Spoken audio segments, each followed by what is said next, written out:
నమస్తే అండి. నా పేరు డాక్టర్ వెంకట్రామరెడ్డి. నేను Medinine homeopathy ayurvedic and homeopathy hospital నుంచి మాట్లాడుతున్నా.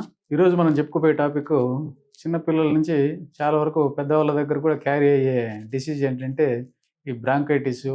ఈ బ్రాంకైటిస్ కన్నా ముందొచ్చే చిన్న పిల్లలొచ్చే లక్షణాలేంటంటే అడినాయిడ్స్ మెయిన్ ఈ రోజుల్లో చాలా పిల్లలకి చూస్తున్నాము. అడినాయిడ్సు అట్లనే సైనసైటిసు, అలాగే టాన్సిలైటిసు ఇవన్నీ గూడా ఒకదానికొకటి ఇంటర్‌లింక్ అనమాట. ఇవి ఒకటేర్పడితే ఇంకొకటొచ్చేదానికి ఆస్కారం చాలా మెండుగా మనము చూస్తూ ఉన్నాం. ఫస్టు సింపుల్‌గా అలర్జీలాగా స్టార్ట్ అయ్యి అంటే ముక్కు గారడంతోటి స్టార్ట్ అయ్యి నాజల్ పాలిప్‌లాగా డెవలప్ అయ్యి శ్వాస తీసుకోవడం కష్టంగా ఉండి దాంట్లోనే అడినాయిడ్స్ లాగా ఏర్పడి టాన్సిల్స్ గూడా మనము వచ్చే అవకాశాన్ని చూస్తూ ఉన్నాం. ఇవన్నీ గూడా మనము మన ఇమ్యూన్ పవర్ బాడీలో లేకపోవడం వల్ల గూడా వచ్చే లక్షణాలు ఒకటి. వీటి కారణాలు చెప్పుకుంటే బయట నుంచి వచ్చేటివి ఏంటంటే మనం బయట కొందరికి డస్ట్ అలర్జీ, డస్ట్ పడదు. కొందరికి స్మెల్ పడదు. అంటే స్మోక్ కావచ్చు, పొగ కావచ్చు, లేదా మనం గాలిలో తిరిగే పోలెన్స్ అని ఉంటాయి కొన్ని రకాల పోలెన్స్. మనం వాటిని వయారి భామ లేదా గొల్ల భామలనే ఒక ముక్కు పుడక లాంటి ఒక పువ్వులు ఈ సీజన్‌లో బాగా వస్తాయి. మన ఇంటి పెరటి గుమ్మం ముందున్నా కూడా వీలైనంత వరకు అయి తీసేసుకుంటేనే మనం వాటి నుంచి చాలా వరకు బయటపడే అవకాశం ఉంటది. కానీ మా ఇంటి ముందు ఉన్నాయి సార్, మాకు రాలేదు పిల్లలకొచ్చినాయంట. కానీ చెప్పా గదా! ఒక్కొక్క బాడీ ఇమ్యూన్ పవర్‌ని బట్టి దీనికి లోనయ్యే అవకాశం కనిపిస్తుంటది. అలాగే ఒకసారి ఈ జబ్బు ఎంటర్ అయిన తర్వాత మనం దాన్ని కొన్నిటికి వీటికి ప్రిసిపిటేటింగ్ కాజెస్ అని కొన్ని కారణాలు ఉంటాయి. అంటే మనం బయట నుంచి చేసేటివి ఒక జబ్బుకు ఈ పథ్యాలు తప్ప దాన్ని మనం డైట్ రిస్ట్రిక్షన్ అని చెప్పుకుంటాం. ఈ డైట్ రిస్ట్రిక్షన్ ఎందుకు అంటే మనం చాలామందికి తెలియక ఆయుర్వేదికులు కానీ, హోమియోలో కానీ, లేదా మోడర్న్ మెడిసిన్ కానీ ఏ సిస్టమ్ అయినా కూడా జబ్బుకు పథ్యం తప్ప ఇచ్చే మందులకు పథ్యం ఉండదండి. అది ఫస్ట్ గమనించండి. జలుబు, దగ్గు, ఆయాసం ఉన్న వాళ్ళకు మనం ఐస్ క్రీములు పిల్లలంటే మారం చేసింది కదా అని ఒక్కటి ఇచ్చినాం సార్ అంటారు.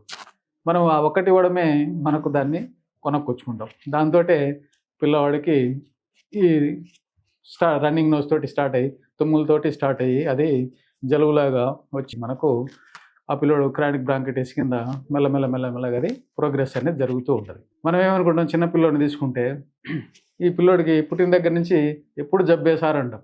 కానీ పుట్టిన దగ్గర నుంచి జబ్బు ఎందుకు వస్తుంది అనేది మనం కూడా కొంచెం ఆలోచించాలి. ఆ పిల్లోడికి ఏం ఫుడ్ పెట్టగలుగుతున్నాం, ఏం ఫుడ్ పెడుతున్నాం అనే దాన్ని కూడా మనం దృష్టిలో పెట్టుకోవాలి. ఈ జంక్ ఫుడ్ అనేది మనం పిల్లలకి ఏంటంటే అలవాటు చేస్తున్నాం మనమే. అంటే ఈ ట్రెడిషనల్ ఫుడ్ అనేది తినట్లేదు పిల్లోడు అని చెప్పి వాడికి ఒక 5-6 ఏళ్ల వయసు రాగానే ఈ చిప్స్ తిను, ఈ ఫ్రైస్ తిను అని చెప్పి మనం కొన్ని ఇంట్లో చేసి ఇవ్వండి అని మనం పేషెంట్స్‌కి మొత్తుకొని చెప్తే వాళ్ళు డీప్ ఫ్రైలు చేసి ఫ్రెంచ్ ఫ్రైలాగా ఇంట్లోనే తయారు చేసి ఇవ్వటం.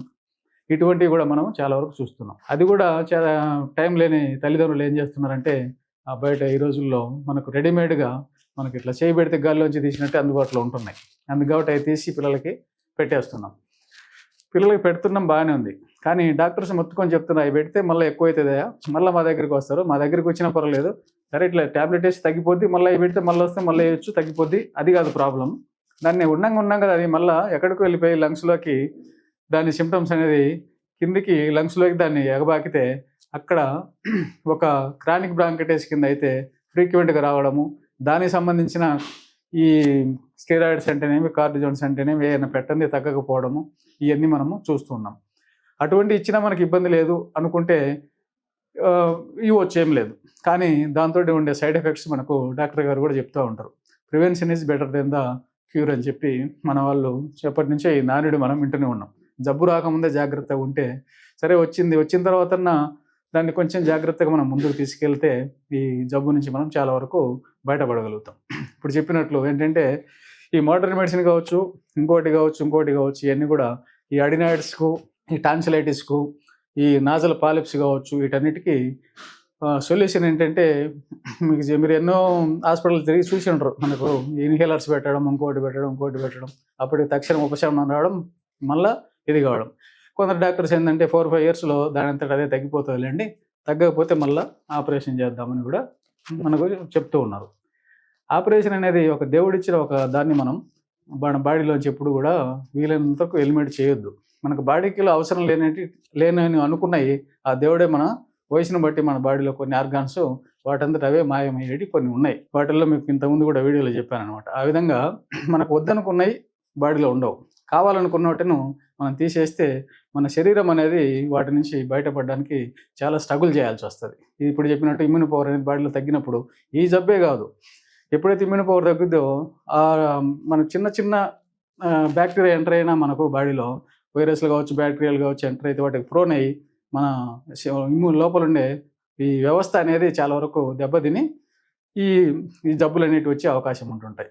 అందుకే చెప్పేది ఏంటంటే ఈ చిన్న వయసు నుంచే వీటిని మనం దూరంగా పెడుతూ పిల్లవాళ్ళకు ట్రెడిషనల్ సైడ్ తీసుకుపోయి, ట్రెడిషనల్ అంటే ఏదో మనం పూర్వం తిన్నట్టు సద్దన్నం కానీ ఇంకోటి కానీ అటువంటివి కాదు. ఈ ఉన్న దాంట్లోనే డీప్ ఫ్రైలు కాకుండా ఆయిల్ ఫుడ్ తగ్గించి ఈ చాక్లెట్స్, ఐస్ క్రీమ్లకు కొంచెం దూరంగా ఉంచి ఇవన్నీ చేస్తే మనము వాటి నుంచి చాలా వరకు మనం బయటపడగలుగుతాం. పిల్లల్ని బయట పడేయగలుగుతాం. మనం కూడా ప్రశాంతంగా ఉండగలుగుతాం. ఎందుకు అంటే మనం ఈ దైనందిన జీవితంలో ఈ ఉరుకుల పరుగుల జీవితంలో ఏమవుతుంది, పొద్దున్న లేస్తే 10 గంటలకో 8 గంటలకో సాఫ్ట్వేర్ కావచ్చు, ఇంకొక ఏదైనా ఎంప్లాయీ బయటికి వెళ్తే మళ్ళీ వచ్చేది సాయంత్రం 8కో 9కో. ఆ టైంలో మనం ఇంట్లోకి వచ్చినప్పుడు ఎంత చిరాకు ఉంటుందంటే పిల్లోడు ఒక పక్క ఏడుస్తూ జ్వరం తగిలి ఇది ఉంటే మనం చాలా బాధపడాల్సి వస్తుంది. అలాగే ఒక ఇంట్లో ఉన్న అమ్మకు అన్నీ తెలిసి ఆమె హాస్పిటల్ తీసుకుపోయి చేయిస్తే పర్వాలేదు. ఆమె కూడా జాబ్ రీత్యా కావచ్చు, ఇంకొక రీత్యా ఆమెకు తెలియని రీత్యా కావచ్చు, సిటీ కొత్త కావచ్చు, అలా బయటికి వెళ్ళలేకపోతే ఈ భర్తలు అనేవాళ్ళు లేదా తండ్రి అనేవాడు చాలా సఫర్ కావాల్సి వస్తుంది. పేషెంట్ కన్నా ముందు ఈయన కూడా చిక్కయ్యే అవకాశాలు కనిపిస్తున్నాయి. నేను ఈ విధంగా చెప్పేది ఎందుకు అంటే, మీరు ఒక్కసారి పిల్లోడికి ఒకటి ఏదైనా వచ్చిందంటే కొంచెం దాని నుంచి మనం దూరంగా ఉంటే బెస్ట్ ఒకటి. రెండవది, దేంట్లో బెస్ట్ ట్రీట్మెంట్ ఉంది అంటే రికరెంట్గా రాకుండా ఉండాలంటే మన ఈ హోమియో అనేది చాలా బెస్ట్ ట్రీట్మెంట్. ఇప్పుడు మనం ఈ మెడినైన్లో ఇంటిగ్రేటెడ్ మెడికల్ సిస్టమ్ అని తీసుకొచ్చాము.